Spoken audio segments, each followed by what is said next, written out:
দিন কষ্ট কৰে। তেওঁলোকে যোৱাকালি বঙাইগাঁৱত অহাৰ আগতে কোনোবা এখন জিলাত সোমাই আহিছে, ৰঙিয়া হ'ব পাৰে, নলবাৰী হ'ব পাৰে, শালবাৰী হ'ব পাৰে, য'ত তেওঁলোকে অংগনবাদী স্কুল, এখন প্ৰাথমিক বিদ্যালয়, এখন হস্পিটাল তেওঁলোকে চাই আহিছে। আৰু ঘূৰি যাওঁতেও অহাকালি আৰু আজি তেওঁলোকে বিভিন্ন জিলাত সোমাই পেলাই তাৰ বিভিন্ন কাৰ্য ব্যৱস্থা বা অৰুণোদয় বেনিফিচিয়াৰী, বিধৱা পেঞ্চন পোৱা ব্যক্তিৰ ঘৰ, এখেতসকলে আমাৰ মন্ত্ৰীসকলে প্ৰায় চৰকাৰী হিতাধিকাৰীসকলৰ ঘৰলৈকে যাব আৰু চৰকাৰৰ হিতাধিকাৰীসকলে সেই ধৰণে চৰকাৰে বিচৰা ধৰণে সুবিধা পাইছে নে নাই ইয়াৰ খবৰ ল'ব।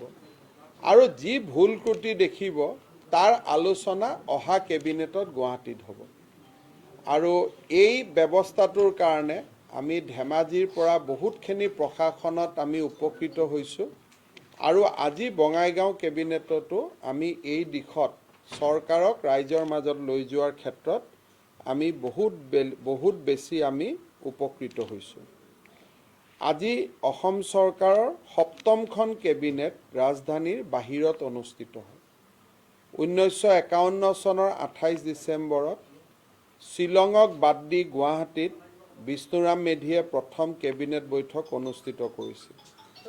1971 চনত মহেন্দ্ৰ মোহন চৌধুৰীয়ে শ্বিলঙৰ পৰিৱৰ্তে গুৱাহাটীত কেবিনেট বৈঠক অনুষ্ঠিত কৰিছিল। হিতেশ্বৰ শইকীয়া ডাঙৰীয়াই দিছপুৰৰ পৰিৱৰ্তে বৰঝাৰ বিমানবন্দৰত দুখনকৈ কেবিনেট বৈঠক 1984 আৰু 1994ত অনুষ্ঠিত কৰিছিল। ধেমাজিত, মাজুলীত 2016 চনত সৰ্বানন্দ সোণোৱাল ডাঙৰীয়াই এখন কেবিনেট বৈঠক অনুষ্ঠিত কৰিছিল। আৰু আজি আমাৰ চৰকাৰৰ দিনত গুৱাহাটীৰ বাহিৰত দ্বিতীয়খন কেবিনেট বৈঠক আজি সমাপন হয় ধেমাজি আৰু বঙাইগাঁও। অহা জানুৱাৰী মাহৰ প্ৰথম সপ্তাহৰ কেবিনেটখন হাফলং চহৰত অনুষ্ঠিত হ'ব। ডিচেম্বৰত বিধানসভাৰ বৈঠক থকা বাবে ডিচেম্বৰৰ কেবিনেট বৈঠকসমূহ আমাৰ গুৱাহাটী মহানগৰীতে অনুষ্ঠিত হ'ব। কিন্তু পৰৱৰ্তী সময়ত অৰ্থাৎ জানুৱাৰী মাহৰ 5 তাৰিখে আমাৰ তৃতীয়খন বাহিৰৰ কেবিনেট বৈঠক হাফলঙত অনুষ্ঠিত হ'ব। আৰু হাফলঙত যাওঁতেও আমাৰ মন্ত্ৰীসকলে দুখন জিলাত তেওঁলোকে ভ্ৰমণ কৰিহে হাফলঙত উপস্থিত হ'ব। বহু অসম চৰকাৰৰ বিষয়াই আজিলৈকে চাকৰি দিনত হয়তো হাফলং গৈয়ে পোৱা নাই।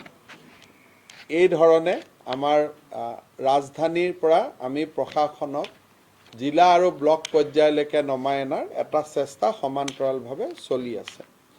যি নহওক, আজিৰ কেবিনেটত কেইটামান অত্যন্ত গুৰুত্বপূৰ্ণ সিদ্ধান্ত হ'ল।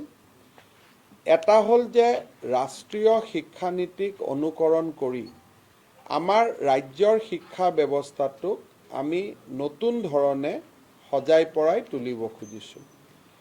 আমাৰ সম্পূৰ্ণ ষ্ট্ৰাকচাৰটো এতিয়া বদলি হৈ যাব। কেজি, আপাৰ প্ৰাইমেৰী, লোৱাৰ প্ৰাইমেৰী এই কথাবিলাকৰ পৰিৱৰ্তে এতিয়া যিটো ব্যৱস্থা হ'ব 5+3+4, অৰ্থাৎ প্ৰথম 5টো হ'ব যাক আমি নাৰ্চাৰী বুলি কওঁ, লোৱাৰ কেজি বুলি কওঁ, আপাৰ কেজি বুলি কওঁ, ক্লাছ 1 আৰু 2 বুলি কওঁ। এই গোটেইখিনিক এতিয়া সন্মিলিত হৈ যাক প্ৰি স্কুলিং বুলি আমি সাধাৰণতে আজিৰ দিনত কওঁ, তাৰ নাম হ'ব ফাউণ্ডেশ্যন, বা এই বিদ্যালয়বিলাকৰ নাম আজিৰ পৰা ইংৰাজীত ফাউণ্ডেশ্যন হ'ব, অন্যথা তাক বুনিয়াদী বিদ্যালয় বুলি কোৱা যাব। তাৰ পিছত আজিৰ যি 3, 4, 5 যিটো নতুন শিক্ষানীতিত 6, 7, 8 হ'ব। আজি যিটো, কাৰণ আপাৰ কেজি, লোৱাৰ কেজি, নাৰ্চাৰী 1, 2 এইখিনি পঞ্চমত গুচি গ'ল। তাৰ পিছত আহিলে 6, 7, 8। এই যিটো আমাৰ হ'ব, আচলতে আগৰ শিক্ষানীতি মতে এইটো 3, 4, 5। কিন্তু নতুন শিক্ষানীতি মতে এইটো হৈ গ'ল 6, 7, 8 এইখিনি এটা আমাৰ শ্ৰেণী বিভাজন হ'ল তাক আমি প্ৰস্তুতি পৰ্ব বুলি জানিব প্ৰিপাৰেটৰী বুলি হ'ব শিক্ষা বিভাগে তাৰ এটা উত্তম অসমীয়া ল'ব ভাবানুবাদ কিন্তু প্ৰিপাৰেটৰী বা আজিৰ আলোচনাত আমি তাক প্ৰস্তুতি পৰ্ব বুলি আমি ক'ব পাৰোঁ তাৰ পিছত আজিৰ যিখিনি 6, 7, 8 আছে এই 6, 7, 8 খিনি হ'ব মধ্যম বৰ্গ অৰ্থাৎ এমই স্কুল যিখিনি আজি আছিলে 6, 7, 8 এইখিনি হ'ব মধ্যম বৰ্গ আৰু ফাইনেলি যেটো 9, 10, 11, 12 হ'ব এইটো হ'ব হাই স্কুল বা সিনিয়ৰ সেকেন্ডাৰী স্কুল তাৰনে 5 যোগ 3 যোগ 3 যোগ 4 অৰ্থাৎ স্কুলীয়া গোটেই শিক্ষা ব্যৱস্থাটো 15টা ক্লাছত চলিব তাৰনে এটা ল'ৰা যদি 0ত পঢ়ে 15 বছৰৰ মূৰত তেওঁ আগবাঢ়ি যাব পাৰিব 15টা শিক্ষা বৰ্ষ শেষ কৰাৰ পিছত তেওঁ ক্লাছ 12 পাছ কৰিব এডমিশন হয়তো 3 বছৰ ল'ব পাৰে 4 বছৰটো ল'ব পাৰে বেলেগ কথা কিন্তু স্কুলত 15টা বৰ্ষ থাকাৰ পিছত ল'ৰাজনে ক্লাছ 12ত পৰীক্ষা দিব পাৰিব আকৌ এবাৰ কৈছো যে প্ৰথম 5টা class will be known as a foundation যাক আমি বুনিয়াদী স্কুল বুলি ক'ব পাৰোঁ পিছৰ 3টা ক্লাছ জানা যাব প্ৰিপাৰেটৰী যাক আমি প্ৰস্তুতি পৰ্ব বুলি ক'ব পাৰোঁ তাৰ পিছৰ 3টা ক্লাছ এলিমেণ্টাৰী অৰ্থাৎ আমাৰ আজিৰ দিনৰ যেটো প্ৰাথমিক শিক্ষা বুলি আমি কম বা মধ্যম বৰ্গ বুলি কম আৰু 9, 10, 11, 12 সামৰি সিনিয়ৰ সেকেন্ডাৰী স্কুল বা সেকেন্ডাৰী স্কুল হ'ব ক্লাছ 10ৰ যেটো গুৰুত্ব সেইটো হয়তো আগৰ দৰে নাথাকিব আমি হয়তো মেট্ৰিক পাতিম বেলেগ কথা কিন্তু ইট উইল বি 9, 10, 11, 12 একেলগে এটা গোট হ'ব এইটো হ'ল আজি আমি প্ৰথম কৰিলো ইয়াৰ লগত ক্লাছ 5ৰ টেক্সট বুকবোৰ এতিয়া বদলি যাব ৰাষ্ট্ৰীয় শিক্ষানীতি মতে ক্লাছ 5 লৈকে অৰ্থাৎ আগৰ যেটো আপুনি ক'ব পাৰে মই আগতে কোৱাৰ দৰে ক্লাছ 2 লৈকে তাত হ'ব ল্যাঙ্গুৱেজ ইন্ট্ৰোডাকচন প্ৰিপাৰেটৰীত হ'ব কনসেপ্ট বিলাক জনোৱা এই ধৰণে ৰাষ্ট্ৰীয় শিক্ষানীতিৰ যি পেডাগগী ৰিকমেন্ড কৰা হৈছে পাঠ্যক্ৰম ৰিকমেন্ড কৰা হৈছে 2023 চনৰ 1 এপ্ৰিলৰ পৰা পাঠ্যক্ৰমটো ৰাষ্ট্ৰীয় শিক্ষানীতি অনুসৰি সজোৱা হ'ব এই বছৰত ষ্ট্ৰাকচাৰটো হ'ল 2022ত ষ্ট্ৰাকচাৰটো কৰিলো 5, 3, 3, 4 অহা বছৰ ষ্ট্ৰাকচাৰ অনুসৰি পাঠ্যক্ৰমটো যাব from 23rd from 23 চনৰ 1 এপ্ৰিলৰ পৰা 22 চনলৈকে ষ্ট্ৰাকচাৰ 23 চনত শিক্ষাবৰ্ষ মানে পাঠ্যক্ৰমটো সজোৱা হ'ব আৰু এইখিনি কৰি আমি আজি প্ৰথমবাৰৰ বাবে অসমে ৰাষ্ট্ৰীয় শিক্ষানীতি ৰূপায়ণৰ দিশত এটা বলিষ্ঠ পদক্ষেপ আমি গ্ৰহণ কৰিলো এই বছৰতে হায়াৰ সেকেন্ডাৰী কাউন্সিল আৰু সেবাৰো বিলয় হ'ব যাতে তেখেতসকলে পৰীক্ষা মেট্ৰিক পাতিলেও যাতে একেখন কাউন্সিলে পাতিব পাৰে 12 হলেও যাতে একেখন কাউন্সিলে পাতিব পাৰে তেওঁলোকে 11তো পৰীক্ষা পাতিব পাৰে ইচ্ছা কৰিলে 9, 10, 11, 12 এটা ব্লক হ'ব যাক আমি সিনিয়ৰ সেকেন্ডাৰী বুলি কম আজি কেবিনেটত মই মোৰ দৃষ্টিত এইটো এটা গুৰুত্বপূৰ্ণ সিদ্ধান্ত আছিল দ্বিতীয় এটা সিদ্ধান্ত হ'ল অসমৰ সত্ৰসমূহ এই সত্ৰসমূহৰ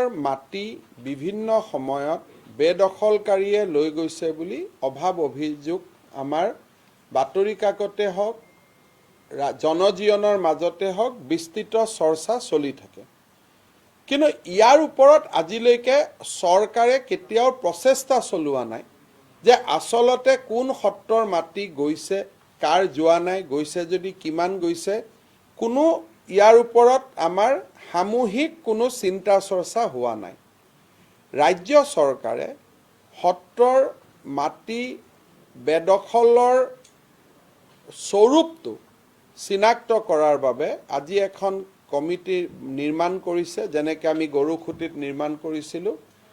এই কমিটিখনে সত্ৰৰ মাটি বেদখলত আছে নেকি, যদি আছে কিমান বেদখলত আছে, আৰু ৰাজহুৱা শুনানি লৈ কাগজ পত্ৰ পৰীক্ষা কৰি তেওঁলোকে চৰকাৰক ক'ব যে বৰপেটা সত্ৰৰ 30 বিঘা মাটি বেদখলত আছে, বৰদোৱা সত্ৰৰ 20 বিঘা আছে। গোটেই কাগজ পত্ৰ তেওঁলোকে পৰীক্ষা কৰিব, ৰেভিনিউ ডিপাৰ্টমেণ্টে তেওঁলোকক সহায় কৰিব। প্ৰাক্তন মন্ত্ৰী প্ৰদীপ হাজৰিকাৰ নেতৃত্বত এই কমিটিখন গঠন কৰা হৈছে, আৰু এই কমিটিৰ আন দুজন সদস্য হ'ল খুমটাই সমষ্টিৰ বিধায়ক মৃণাল শইকীয়া আৰু নগাঁও সমষ্টিৰ বিধায়ক ৰূপক শৰ্মা। এই কমিটিখনৰ কাম কাজ এবছৰ হ'ব, আৰু এই এবছৰত এই কমিটিৰ তিনিওজন সদস্যই মৃণাল শইকীয়া ৰূপক শৰ্মাই ৰাজ্যিক মন্ত্ৰীৰ মৰ্যাদা লাভ কৰিব, প্ৰদীপ হাজৰিকা ডাঙৰীয়াই কেবিনেট মন্ত্ৰীৰ মৰ্যাদা লাভ কৰিব। আৰু তেখেতসকলক আমাৰ চৰকাৰৰ এটা খুব ষ্ট্ৰং টিমে, ৰেভিনিউ ডিপাৰ্টমেণ্টৰ এটা খুব ষ্ট্ৰং টিমে তেওঁলোকক সহায় কৰিব। ৰাজ্য চৰকাৰে এটা খুব সংবেদনশীল সিদ্ধান্ত লৈছে। 6-7 এইকেইটা হ'ল 6 জানুৱাৰী হ'ল বৃহস্পতিবাৰ, 7 জানুৱাৰী হ'ল শুক্ৰবাৰ, 8 জানুৱাৰী ছেকেণ্ড ছেটাৰডে, 9 জানুৱাৰী ৰবিবাৰ। এই 4 দিন, দুদিনটো ছুটি তেওঁলোকে পায়েই। 6 আৰু 7 তাৰিখে আমি অসমৰ সকলো চৰকাৰী কৰ্মচাৰীক অতিৰিক্ত ছুটি মঞ্জুৰি কৰিছোঁ এটা কাৰণত। কিন্তু কোনে কৰ্মচাৰীয়ে পাব? যাৰ শহুৰেক শাহুৰেক বা পিতৃ মাতৃ জীয়াই আছে, আইদাৰ ইনলছ অৰ নিজৰ দেউতাক মাক তেওঁলোক জীয়াই আছে। আৰু দেউতাক মাকৰ লগত যাৰ দেউতাক মাক নিজৰ মৃত্যু হৈছে তেওঁলোকে শহুৰেক শাহুৰেকৰ কাৰণে, আৰু যাৰ দেউতাক মাকৰ মৃত্যু হোৱা নাই দেউতাক মাকৰ কাৰণে, তেওঁলোকে 4 দিন চৰকাৰে হেডকোৱাৰ্টাৰ লিভ তেওঁলোকে পাৰ্মিশ্যন পাব, আৰু 6-7 তেওঁলোকে ভেকেশ্যন পাব। আৰু এই 4 দিন তেওঁলোকে নিজৰ দেউতাক মাকৰ লগত থাকিবলৈ সুবিধা পাব। যিসকলৰ দেউতাক মাক এই পৃথিৱীত নাই বা যিসকলে দেউতাক মাকৰ ওচৰত যাব নোখোজে তেওঁলোকে এই ছুটিটো নাপাব। ইভেন আমাৰ IPS অফিচাৰ, IS অফিচাৰো এই ছুটিটো ল'ব পাৰিব, আমাৰ মন্ত্ৰীসকলেও এই ছুটিটো ল'ব পাৰিব। যাৰ দেউতাক মাকৰ লগত থকাটো আমি বিচাৰিছোঁ বছৰত 4টা দিন, আমাৰ মন্ত্ৰীসকলেও 4টা দিন দেউতাক মাকৰ লগত থাকিলে মই ব্যক্তিগতভাৱে সুখী হ'ম। যদিও মন্ত্ৰীৰ কোনো লিভ নাথাকে, ছুটি নাথাকে, কিন্তু 4ৰ্থ শ্ৰেণীৰ চাফাই কৰ্মচাৰীজনৰ পৰা মন্ত্ৰীসকললৈকে সকলোৱে এই সুবিধাটো পাব। 6-7 বন্ধ পাব, 8-9 অট'মেটিকেলি বন্ধ আছে। 4 দিন গাঁৱত গৈ দেউতাক মাকৰ লগত থাকিব পাৰিব। নতুন বছৰত দেউতাক মাকৰ আশীৰ্বাদ লৈ অসমখনৰ কাৰণে গোটেই বছৰটো কাম কৰিম, তেনেকুৱা এক প্ৰেৰণা লৈ তেওঁলোকে দেউতাক মাকৰ পৰা উভতি আহিব। যাৰ দেউতাক মাকৰ লগত থাকে, গুৱাহাটীতে আছে, দেউতাক মাকো লগত আছে, তেওঁলোকে দেউতাক মাকক ফুৰাবলৈ যাব। গতিকে এই এটা সিদ্ধান্ত আজি আমি কেবিনেটত গ্ৰহণ কৰিছোঁ যে দেউতাক মাকৰ ওচৰত আশীৰ্বাদ লোৱাৰ এটা প্ৰচেষ্টা, নতুন প্ৰচেষ্টা এটা আমি আজি আৰম্ভ কৰিছোঁ। আৰু মই ভাবোঁ যে আমাৰ চৰকাৰী কৰ্মচাৰী যোনাৰ দেউতাক মাক নাই, যদি শহুৰ শাহুৰেকো জীয়াই আছে আমি এইটো দিম, কিন্তু দুইটাই জীয়াই থকা নাই তেতিয়া এই ছুটিটো নাপাব। আৰু যোন ফিল্ডত ডিউটি কৰি আছে SP জনে নাপাব, এডিশ্যনেল SP জনে পাব, কিন্তু যাৰ ডিউটি আছে সি 2টা দিন পিছত ৰোটেশ্যনত ল'ব পাৰিব। পুলিচৰ কাৰণে এইটো ছুটি কামত নাহিব, কাৰণ 8 আৰু 9 তাৰিখে আমাৰ আৰক্ষীৰ SPৰ কনফাৰেঞ্চ আছে, গতিকে হয়তো পুলিচে নাপাব, পুলিচক আমি পিছত বেলেগ দিন এটা দি দিম। আপোনালোক সকলোৱে জানে যে আজি আমি লাচিত বৰফুকনৰ জন্ম জয়ন্তী অত্যন্ত গৌৰৱেৰ সৈতে পালন কৰিছোঁ। লাচিত বৰফুকনৰ জন্ম বুৰঞ্জীৰ মতে 24 নৱেম্বৰ 1622 আৰু সেই দৃষ্টিভংগীৰ পৰা চাবলৈ গ'লে তেখেতৰ জন্ম আজিৰ পিছত 400 বছৰত ভৰি দিব। ৰাজ্য চৰকাৰে মহাবীৰ লাচিত বৰফুকনৰ জন্ম জয়ন্তী 400 বছৰৰ পূৰ্তি অত্যন্ত গাম্ভীৰ্যপূৰ্ণ আৰু এইজনা বীৰক ৰাষ্ট্ৰীয় প্ৰেক্ষাপটত লৈ যোৱাৰ উদ্দেশ্যেৰে এই গোটেই বছৰটো পালন কৰিব। ইয়াত নেশ্যনেল ছেমিনাৰ থাকিব, দিল্লীত ছেমিনাৰ হ'ব, মুম্বাইত ছেমিনাৰ হ'ব, ৰাজ্যজুৰি বিভিন্ন কাৰ্যসূচী থাকিব। কালচাৰেল ডিপাৰ্টমেণ্টে 400 বছৰৰ জন্ম জয়ন্তী পালন কৰাৰ বছৰজোৰা কাৰ্যসূচী প্ৰস্তুত কৰিব। তাৰ কাৰণে ৰাজ্য চৰকাৰে সুকীয়াকৈ বাজেটো দিব, সকলো থাকিব আৰু ৰাজ্য চৰকাৰৰ কালচাৰেল ডিপাৰ্টমেণ্টে নোডেল ডিপাৰ্টমেণ্ট হিচাপে এই 400 বছৰৰ জন্ম জয়ন্তী পালন কৰিব। মই অকল এই কাৰ্যসূচীক চৰকাৰৰ ভিতৰতে সীমাবদ্ধ নাথাকি সমগ্ৰ অসমবাসী ৰাইজক এই কাৰ্যসূচী পালনৰ বাবে আহ্বান জনাইছোঁ। ৰাজ্য চৰকাৰে চৰকাৰী চাকৰি উপৰিও মেডিকেল আৰু ইঞ্জিনিয়াৰিঙত অসমৰ বিশেষকৈ মাতৃভাষাৰ স্কুলৰ ল'ৰা ছোৱালীয়ে চাকৰি নোপোৱা, বিভিন্ন কেন্দ্ৰীয় চৰকাৰৰ চাকৰিত আমাৰ ল'ৰা ছোৱালী উপযুক্ত নোহোৱা আদিৰ পৰিপ্ৰেক্ষিতত আমি এটা ইউথ কমিশ্যন বনাবৰ বাবে সিদ্ধান্ত লৈছোঁ। যিটো ইউথ কমিশ্যনৰ একমাত্ৰ কাম হ'ব নিয়োগৰ বাবে ল'ৰা ছোৱালীক প্ৰশিক্ষণ দিয়া আৰু মেডিকেল ইঞ্জিনিয়াৰিঙৰ দৰে পৰীক্ষাত আসন পাবলৈ ল'ৰা ছোৱালীক দৈনন্দিন পৰীক্ষা দিয়া, প্ৰশিক্ষণ দিয়া। প্ৰত্যেকখন জিলাৰ 100জন মেধাৱী ছাত্ৰ ছাত্ৰীক আমি যদি ইঞ্জিনিয়াৰিং আৰু মেডিকেলৰ কোচিং দিওঁ আৰু ডেট টু with the help of reputed institute Delhi, Mumbai বা অসমৰো এই ইউথ কমিশ্যনৰ এই কামটো আমি তেওঁলোকক দিব খুজিছোঁ। এটা যুৱ আয়োগ অসমত ৰাজ্য চৰকাৰে আজি এটা নতুন যুৱ আয়োগ নিৰ্মাণৰ অনুমোদন জনাইছে। বিদেশী বহিষ্কাৰ আন্দোলনত যিসকল শ্বহীদ হৈছিল বা ঘূণীয়া হৈছিল তেওঁলোকৰ পৰিয়ালে যাতে নিৰন্তৰ চৰকাৰৰ পৰা বা এটা সাহায্য বা সহায়ৰ হাত এখন যাতে আমি নিৰন্তৰ আগবঢ়াই থাকিব পাৰোঁ, আজি আমি এটা ট্ৰাষ্ট নিৰ্মাণ কৰিছোঁ। ট্ৰাষ্টটোৰ নাম হ'ব trust for welfare for victims of Assam agitation and their family. এই ট্ৰাষ্টটোত ৰাইজেও দান বৰঙণি আগবঢ়াব পাৰিব। ইনকাম টেক্স এক্সেম্পশ্যন আমি আবেদন কৰিম। ৰাজ্য চৰকাৰে 5 কোটি টকাৰ কৰ্পাছেৰে এই ট্ৰাষ্টটোৰ কাম আৰম্ভ কৰিব আৰু লাহে লাহে নিশ্চয় ইয়াত বিভিন্ন ৰাজ্যৰ সহযোগত আমাৰ পুঁজি বাঢ়ি গৈ থাকিব। চহৰত মাটি ল'বৰ কাৰণে 20 বছৰ দখলত থকাটো বাঞ্ছনীয় আছিল। অসমৰ অৰিজিনেল ইনহেবিটেণ্টৰ কাৰণে এইটো আজি আমি 10 বছৰলৈকে হ্ৰাস কৰিছোঁ। যি অৰিজিনেল ইনহেবিটেণ্ট আছে তেখেতসকলে 20 বছৰ দখলত থকাৰ প্ৰয়োজন নাই, 10 বছৰ দখলত থাকিও মাটিৰ বাবে আবেদন কৰিব পাৰিব।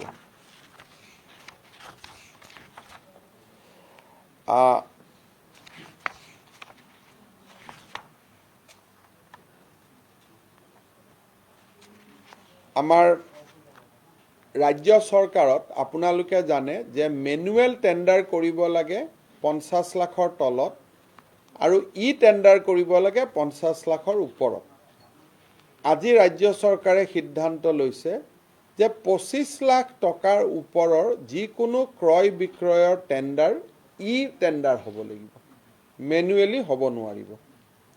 আগতে সেইটো থ্ৰাষ্ট হ'ল 50 লাখ টকা আছিলে, এতিয়া আমি এই থ্ৰাষ্ট হ'লটো 25 লাখ টকালৈকে নমাই দিছোঁ। 25 লাখ টকাৰ ওপৰত যিকোনো কাম ই প্ৰকিউৰমেণ্ট কৰিব লাগিব, মেনুৱেল কৰিলে নহ'ব। কিন্তু ইয়াৰ আওতাৰ পৰা আমি জনজাতীয় কাউন্সিলখিনিক বাহিৰত ৰাখিছোঁ কাৰণ তেওঁলোকৰ এতিয়াও তেনেকুৱা ধৰণৰ ইনফ্ৰাষ্ট্ৰাকচাৰ নিৰ্মাণ হৈ উঠা নাই গতিকে আমি তেওঁলোকক আমি ইয়াত এক্সেম্পশ্যন দিছোঁ আমি যি পেট্ৰল ডিজেলৰ দাম কমাইছিলোঁ তাক আজি কেবিনেটে অনুমোদন দিয়ে আৰু ষ্টেটৰ এক্সাইজ ডিউটিত অকণমান বৃদ্ধি হ'ব আবকাৰীৰ ওপৰত অকণমান কৰ বাঢ়িব এক্সাইজ ডিপাৰ্টমেণ্টে পৰৱৰ্তী সময়ত ইয়াৰ ওপৰত নটিফিকেশ্যন দিব আমাৰ পোষ্ট গ্ৰেজুৱেট ৰুলখনত আমি বহুকেইটা আজি এমেণ্ডমেণ্ট কৰিছোঁ বিশেষকৈ আমাৰ ৰাজ্য চৰকাৰৰ যি হেল্থ ডিপাৰ্টমেণ্টত কাম কৰা ডক্টৰসকল আছে তেওঁলোকে PG পঢ়াৰ কাৰণে আগতে 23টা চিট সংৰক্ষণ আছিল এতিয়া হেল্থ ডক্টৰ তাৰমানে চিভিল হস্পিটাল CHC PHC যি ডক্টৰে কাম কৰে তেওঁলোকক আমি স্নাতকোত্তৰ শিক্ষাৰ বাবে 23টাৰ পৰা চিট ৰিজাৰ্ভেশ্যন আজি আমি 40টালৈ বৃদ্ধি কৰিছোঁ 23 উইল বিকাম 40 আৰু বিভিন্ন পৰ্যায়ত পোষ্ট গ্ৰেজুৱেট অসমৰ মেডিকেল কলেজত পঢ়ি পাছ কৰিলে অসমতে যাতে তেওঁলোকে চাকৰি কৰিব পাৰে তাৰ বাবে আমি কিছু আজি ব্যৱস্থা হাতত লৈছোঁ পিছত আপোনালোকে বহুত ডিটেইলছত আছে পাব ACS আৰু APSC যিটো মেইন পৰীক্ষা আছিলে তাত আগতে আমি এটা ভাষা অসমীয়াটো কম্পালসৰি আমি কৰি ৰাখিছিলোঁ তাৰ ফলত বিভিন্ন জনজাতীয় বা আন ধৰণৰ লোকৰ মাজত এটা প্ৰতিক্ৰিয়া আছিলে আৰু বিশেষকৈ অসমীয়া ল'ৰাই যিবিলাক ইংৰাজী মিডিয়ামত পঢ়ে তেওঁলোকৰ মনত এটা প্ৰশ্ন আছিলে যে আমি কম্পিট কৰিব নোৱাৰা হওঁ আকৌ ইংলিছ এটা কোৱালিফাইং আছিলে যাৰ কাৰণে অসমীয়া মিডিয়ামত পঢ়া ল'ৰাই ইংলিছটো নোৱাৰিছিলে আজি আমি কেবিনেটত সিদ্ধান্ত লৈছোঁ যে লেংগুৱেজ পেপাৰ নাথাকিব ইংলিছো নাথাকিব বা আন নাথাকিব কিন্তু তাৰ পৰিৱৰ্তে তিনিটা কণ্ডিশ্যন আহিব এটা হ'ব যে ACS আৰু APSC যদি কোনোবাই আবেদন কৰিব খোজে তেওঁ অসমৰ নাগৰিক হ'ব লাগিব ৰেচিডেণ্ট অফ আছামিজ হ'ব লাগিব দ্বিতীয়তে অসমৰ এমপ্লয়মেণ্ট এক্সচেঞ্জত তেওঁলোকৰ নাম পঞ্জীকৃত হ'ব লাগিব তৃতীয়তে তেওঁলোকে মেণ্ডেটৰিলি অসমীয়া বা অসমৰ সহযোগী ৰাজ্যিক ভাষা বা অসমৰ যিকোনো জনজাতীয় ভাষা এটা সলসলীয়াকৈ ক'ব পৰা হ'ব লাগিব আমি ৰিটেনৰ বদলি বস্তুটো অৰেললৈকে লৈ আহিলোঁ অসমৰ ৰাজ্যিক ভাষা অসমীয়া সহযোগী ভাষা বড়ো বেংগলী বা আমাৰ অসমৰ জনজাতীয় লোকসকলে কোৱা ভাষা কাৰ্বি মণিপুৰী মিচিং ৰাভা তিৱা যিকোনো এটা ভাষা জনজাতীয় লোকসকলে কোৱা এটা ভাষা তেওঁলোকে সলসলীয়াকৈ ক'ব পাৰিব লাগিব এই তিনিটা কণ্ডিশ্যনৰ ফলত বাহিৰৰ পৰা ল'ৰাই আহি এতিয়া ACS লোৱাত অসুবিধা হ'ব আৰু যদি ল'বও খোজে 2 বছৰ আগতে ৰেচিডেন্সি চেঞ্জ কৰিব লাগিব ভাষা শিকিব লাগিব গতিকে আমাৰ যিখিনি ইমান দিন অসমীয়া প্ৰব্লেম আছিল অসমীয়া মিডিয়ামত পঢ়া ল'ৰাবিলাকে ইংলিছ পেপাৰখন কৰিব নোৱাৰিছিল অসমীয়া ল'ৰা যিবিলাকে চেণ্ট্ৰেল স্কুলত পঢ়িছিল তেওঁলোকে অসমীয়া পেপাৰখন লিখিব নোৱাৰিছিল এই ঝামেলাটো আমি আঁতৰাই পেলাই তিনিটা কণ্ডিশ্যন দিলোঁ অসমৰ বাসিন্দা হ'ব লাগিব অসমৰ এমপ্লয়মেণ্ট এক্সচেঞ্জত নাম থাকিব লাগিব অসমীয়া বা অসমত থকা সহযোগী ৰাজ্যিক ভাষা আৰু জনজাতীয় ভাষা যিকোনো এটা ভাষা সলসলীয়াকৈ ক'ব পৰা হ'ব লাগিব অবভিয়াছলি হিন্দী ইজ ইনক্লুডেড যিহেতু অসমত বহুত হিন্দী ভাষী ব্যক্তি আছে আমাৰ অসম মালা আঁচনিত বহুতবিলাক কাম চলি আছে কেতিয়াবা কি হয় যে মাটি দখলত থাকে কিন্তু মাটি আমাৰ পট্টা নাথাকে আজি আমি যেটো ল্যান্ড একুইজিশন হ'ব অসম মালাত তাত পট্টা নাথাকা দখলত থাকিলেও সেই ৰাইজেও ল্যান্ড একুইজিশনৰ টকা পাব তাক আজি আমি অনুমোদন কৰিছোঁ তাৰমানে নন কেডেষ্ট্ৰিয়েল ভিলেজ আজিত যিমান মানুহ থাকে লেণ্ড কাগজটো হোৱা নাই, বসুন্ধৰা হোৱাৰ পিছতে লাহে লাহে হ'ব। কিন্তু মানুহবিলাকক আমি চৰকাৰী মাটি বুলি তেওঁলোকৰ পৰা জোৰ কৰি মাটিটো লৈ লওঁ, ফলত তেওঁলোকে একো কম্পেনচেশ্যন নাপায়। আজি আমি কৈছোঁ যে নহয়, মাটি যদি নামত নাথাকে কিন্তু দখলত থাকে, অসম মালাৰ অধিগ্ৰহণৰ সময়ত তেওঁলোকেও ইয়াৰ এটা কম্পেনচেশ্যন পাব। ৰাজ্য চৰকাৰে আজি কামাণ্ডো বেটেলিয়নৰ ৰিক্ৰুটমেণ্ট ৰুলখন অনুমোদন কৰিছে। যোৱাকালি আপোনালোকে জানে যে মই অসম পুলিচ হেডকোৱাৰ্টাৰত আছিলোঁ, তাতে আমি কামাণ্ডো বেটেলিয়নৰ নিয়োগৰ ওপৰত আমি কথা পাতিছিলোঁ। এই কামাণ্ডো বেটেলিয়নত যিটো এপইণ্টমেণ্ট আৰু ফিজিকেল যিটো ফিটনেছ, সেইটো নৰ্মেল পুলিচতকৈ টান হ'ব। সেইকাৰণে কোনোবা ল'ৰাই যদি কালি এপইণ্টমেণ্ট পায়, তেওঁলোকে ভয় কৰিব নালাগে। স্পেচিয়েল যিকেইটা কোৱালিফিকেশ্যন, চিন, দৌৰাটো বঢ়োৱা হৈছে, পাহাৰৰ ওপৰলৈকে দৌৰা ৰখা হৈছে, এইবিলাক খালি কামাণ্ডো বেটেলিয়নৰ কাৰণে যি 4000 পোষ্ট হ'ব। বাকী ৰিক্ৰুটমেণ্ট ছেইম ধৰণে থাকিব, কিন্তু কামাণ্ডোৰ ক্ষেত্ৰত আমি স্পেচিয়েল প্ৰভিজন কৰিছোঁ। আৰু কামাণ্ডো বেটেলিয়নত সোমাবৰ কাৰণে 18 পৰা 21 বছৰ লাগিব। এনেই পুলিচত সোমাবৰ কাৰণে 24 বছৰ লাগে। যিহেতু আমি এটা খুব NSG ধৰণৰ কামাণ্ডো কৰিব খুজিছোঁ, যাতে ল'ৰা ছোৱালীয়ে বেছি বছৰ ছাৰ্ভিচ দিব পাৰে। ই অকল 18 পৰা 21 ল'ৰাইহে ইয়াত আবেদন কৰিব পাৰিব। আমাৰ সৰু আৰু এটা আমি আঁচনি আজি দিছোঁ। আমাৰ যিবিলাক উড়ান আঁচনিত প্লেন চলে, উড়ানত কেইটামান এয়াৰপৰ্ট আছে, কিন্তু কাছাৰত গ'লে উড়ান আঁচনিৰ বেনিফিট নাপায়। লখিমপুৰত প্লেন উৰিলে নাপায়, আমাৰ ডিব্ৰুগড়ত উৰিলে নাপায়। আজি আমি তেওঁলোকৰ কাৰণে এভিয়েশ্যন টাৰ্বাইন ফুৱেলৰ যিটো ভেট আছিল, সেইটো উড়ানৰ সমান 1% নমাই আনিছোঁ, যাতে আগত সেইটো আছিলে খুব সম্ভৱ কিমান 23% পৰা 23.5%ৰ পৰা আমি 1% নমাই দিছোঁ, যদি কোনোবা বিমানে অসমৰ ভিতৰতে ৰিজনেল কানেক্টিভিটি কৰে। আগতে উড়ান স্কিমত এইটো সুবিধা আছিলেই, আজি আমি নন উড়ান ৰুটতো, তাৰমানে উড়ানত ৰূপসী আছিলে, যোৰহাট আছিলে, লখিমপুৰ আছিলে, ডিব্ৰুগড় আৰু শিলচৰ নাছিলে। আজি আমি এইকেইটা এয়াৰপৰ্টতো এই স্কিমটো অনুমোদন দিছোঁ। চ' এইখিনি আমাৰ সিদ্ধান্ত আছিলে। আৰু বঙাইগাঁৱৰ কাৰণে 3টা এনাউন্সমেণ্ট আছে, 4টা এনাউন্সমেণ্ট আছে। এটা হ'ল, অহা ৰাজ্য চৰকাৰে ইতিমধ্যে 6খন মহাবিদ্যালয়ক বিশ্ববিদ্যালয় কৰাৰ সিদ্ধান্ত লৈছে। 6খন মহাবিদ্যালয়ৰ জাগাত 7ম হিচাপে বঙাইগাঁও কলেজকো বিশ্ববিদ্যালয়লৈ উন্নতি কৰা হ'ব।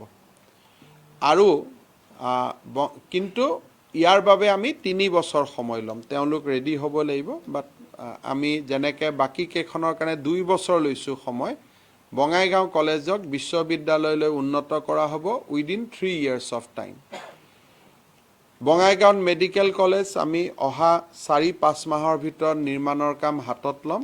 আৰু তাৰ বাবে আমি নাবাৰ্ডৰ পৰা 550 কোটি টকাৰ ইতিমধ্যে অনুমোদন পাইছোঁ, আৰু বঙাইগাঁও মেডিকেল কলেজৰ কাম আমি আৰম্ভ কৰিম নেক্সট 4 to 5 monthsৰ ভিতৰত। বঙাইগাঁৱত এটা নতুন উপায়ুক্তৰ কাৰ্যালয় নিৰ্মাণৰ বাবে আমি 50 কোটি টকা আজি আমি অনুমোদন কৰিছোঁ, য'ত এটা নতুন ইণ্টিগ্ৰেটেড DC অফিচ হ'ব। ফাইনেলি বঙাইগাঁৱৰ যিখন ষ্টেডিয়াম আছিলে, তাৰ বাবে কেবিনেটে 25 কোটি টকাৰ এটা গ্ৰেণ্টিন এইড এটাও মঞ্জুৰ কৰিছে। So' Bongaigaon college will be university in 3 years of time. আজিৰ পৰাই প্ৰস্তুতি আৰম্ভ হৈ যাব। দ্বিতীয়তে, বঙাইগাঁৱত DC অফিচৰ কাৰণে 50 crores, বঙাইগাঁৱত মেডিকেল কলেজৰ কাৰণে 542 crores, আৰু বঙাইগাঁও ষ্টেডিয়ামৰ কাৰণে 25 crores। গতিকে বঙাইগাঁও জিলাৰ বাবে আজি মোক ফণীভূষণ চৌধুৰীয়ে কৈছে যে আমাক দুপৰীয়া আজি ভাত সাজ খুৱাব, চৰকাৰে খোৱা নাই, বঙাইগাঁও ৰাইজেহে ভাত সাজ খুৱাইছে। গতিকে বঙাইগাঁও ৰাইজক এইখিনি আমি উপহাৰ উভতাই দিয়াৰ বাবে চেষ্টা কৰিছোঁ মোৰ ফালৰ পৰা ইমানেই ক'বলগীয়া আছে হ'ব অহাকালিৰ পৰা আজি গৈয়ে তেওঁলোকে নটিফিকেশ্যন ইছ্যু কৰিব 5334 কিন্তু এইবাৰ ষ্ট্ৰাকচাৰটো নটিফাই কৰিব আপোনালোকে এটা কথা বুজিব NEP এবছৰত কৰিব নালাগে 2034ৰ ভিতৰত কৰিব লাগে এই ষ্ট্ৰাকচাৰ নটিফায়াৰ কামটো 2024ত আছিলে অসমে 3 বছৰ আমি আগুৱাই আহিলোঁ আৰু পেডাগগি যেটো NEP মতে কেৰিকুলাম কৰিব লাগে 2025ত আছিলে আমি 2023তে কৰিম বুলি কৈছো আমি যে কলেজবিলাক ইউনিভাৰ্সিটি কৰিছো 2029ত আছিলে আমি আগত কৰি আছো গতিকে NEP ইমপ্লিমেন্টেশনত এতিয়া অসমে ৰাইটফুলি ক্লেম কৰিব পাৰে we are one of the top state আগতে যেটো ষ্টুডেন্ট লাগে মেট্ৰিক পাছ কৰাৰ পিছত ক্লাছ 12 পিছত বেলেগ কলেজত গৈছিল তেওঁলোকে এইবাৰ আমি 1000খন স্কুলক হায়াৰ সেকেন্ডাৰী কৰিম গ্ৰেজুৱেলি কলেজৰ পৰা হায়াৰ সেকেন্ডাৰীটো ইন নেক্সট 3 ইয়াৰ্স নোহোৱা হৈ যাব এই গুটে হায়াৰ সেকেন্ডাৰীটো স্কুলতে আহি যাব বেলেগ স্কুলত ট্ৰান্সফাৰ কৰিব পাৰিব পাৰিব বেলেগ স্কুলত ল'ব পাৰিব সায়েন্স আৰ্টস নাথাকিব কেৰিকুলামলৈকে আমি যাম এতিয়া নেক্সটত সায়েন্স আৰ্ট নাথাকিব সাবজেক্টহে থাকিব যে তুমি কি পঢ়িছা মই ফিজিক্স কেমিষ্ট্ৰি লগত মিউজিক পঢ়িছো তুমি কি পঢ়িছা বলে মই ৰাজনীতি বিজ্ঞান অৰ্থবিজ্ঞান পঢ়িছো লগত মই বায়োলজি পঢ়িছো যাৰ মেডিকেল পঢ়িব ইচ্ছা সি ফিজিক্স কেমিষ্ট্ৰি বায়োলজি পঢ়িব যাৰ ইঞ্জিনিয়াৰিং যাব পৰীক্ষা সি ফিজিক্স কেমিষ্ট্ৰি ম্যাথছ পঢ়িব আৰু যাৰ বলে নহয় মই পিছত কি কৰিম ডিসিশন লম সি যিকোনো সাবজেক্ট পঢ়িব পাৰি সেইকাৰণে এতিয়া ৰিজাল্টত সায়েন্সৰ বুলি এটা ৰিজাল্ট আৰ্টছৰ বুলি ৰিজাল্ট এটা নাথাকে সব সাবজেক্ট বেস হ'ব আৰু সাবজেক্ট বদলাইও দিব পাৰিব মই মেট্ৰিকত 18টা সাবজেক্ট ললো 12ত মই 18টাহে পঢ়িম কিন্তু এইবিলাক আহি থাকিব আজি কেবিনেটে এইখিনি লোৱা নাই আজি আমি বিগিনিংটো কৰিলো ষ্ট্ৰাকচাৰটো আৰম্ভ কৰিলো কাৰণ আগতে অসমত ষ্ট্ৰাকচাৰটো আছিল কেজি নাৰ্সাৰী প্ৰাথমিক মধ্য ইংৰাজী হাই স্কুল উচ্চতৰ মাধ্যমিক আজি আমি ফাৰ্স্ট ষ্টেজত সোমালো যে ষ্ট্ৰাকচাৰটো নটিফাই কৰি দিলো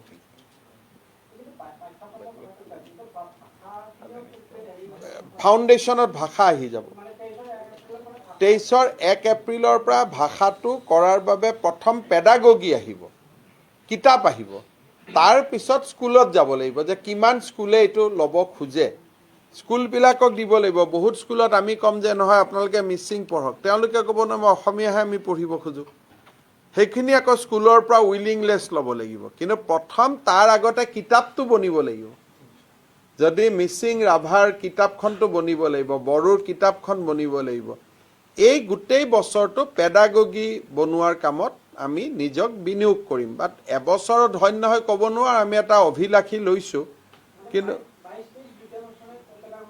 অকল 22 জনটোৱে লৈছো কাৰণ 23ৰ 1 এপ্ৰিলতটো পেডাগগি ইন্ট্ৰোডিউসে হ'ব কিন্তু শিক্ষা বিভাগে 2 বছৰ বিচাৰিছে আমি কেবিনেটে আজি এবছৰ দি কৈছো যে যদি নোৱাৰে এবছৰ এক্সটেনশন ল'ব হাই স্কুল শিক্ষান্ত পৰীক্ষাটো কি প্ৰক্ৰিয়াত হ'ব পাৰে এতিয়া আজি ষ্ট্ৰাকচাৰটো হৈ গ'ল পাঠ্যক্ৰম আহিব পাঠ্যক্ৰমৰ পিছতহে মেট্ৰিক হায়াৰ সেকেন্ডাৰী একলগ হ'ব তাৰমানে it will have another 3 years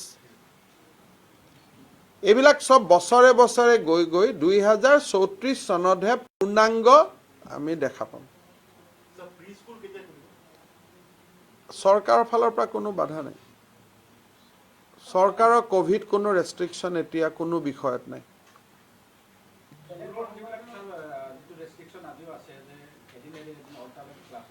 আমি 1 তাৰিখৰ পৰা যদি নহয় তেতিয়ালে আমি সেইখন স্কুলৰ ওপৰত এৰি দিম যে স্কুলৰ হেডমাস্টাৰ কেন ডিসাইড নাও এটা আজি আলোচনা হোৱা নাই কিন্তু খুদিছাৰ কাৰণে কৈছো আমাৰ 1 তাৰিখৰ পৰা মনত ইচ্ছা আছে যে আমি হেডমাস্টাৰক নিজৰ জিলাখন বা নিজৰ অঞ্চলটোৰ কোভিড পৰিবেশ চাই হেডমাস্টাৰে ডিসিশন ল'ব এনেকুৱা এটা আমি সিদ্ধান্ত কৰিব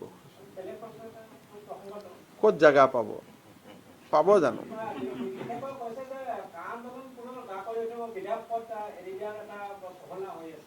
এৰি দিলে আমি বাই ইলেকশন খেলিম আৰু আমি জিকিম কেতিয়া এৰি দিয়ে দিনবাৰটো চাই দিলে হ'ল আমি বাই ইলেকশন খেলি লম ছাৰ বাই ইলেকশ্যন অকল মাজুলীত হ'বনে?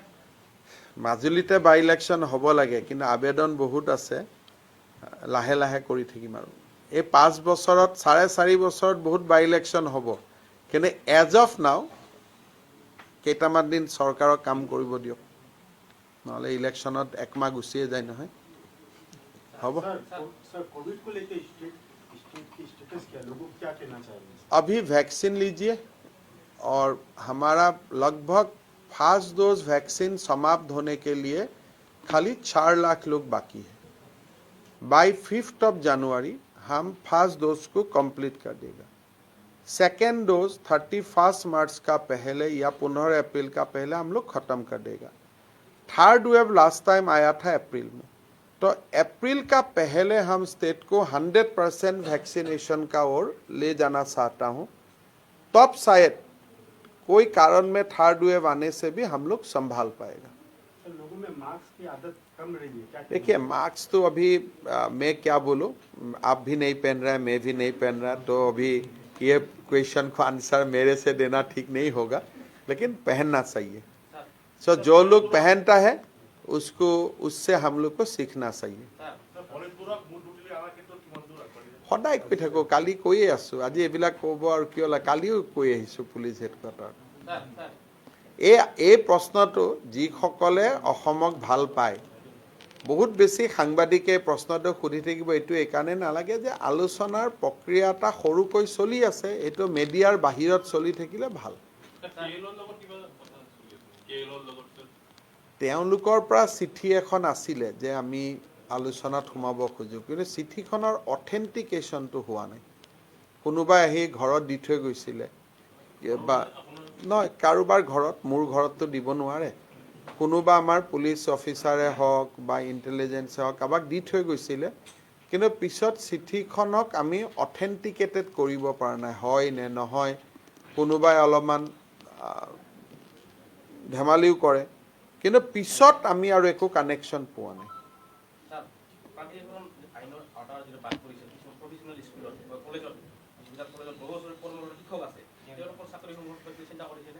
প্ৰাদেশিকৰণ আইনৰ আওতাতে পৰিব লাগিব, যাৰ আওতাত নপৰে তাক এমেণ্ড কৰিব লাগিব, কিন্তু মেইন কথা যে বৰ্তমান কোৱালিটি টিচাৰৰ ওপৰত আমি গুৰুত্ব দিছোঁ, গতিকে যিসকলৰ কোৱালিফিকেশ্যন নাই তেওঁলোকে কোৱালিফিকেশ্যনখিনি লৈ ল'লেই ভাল হ'ব।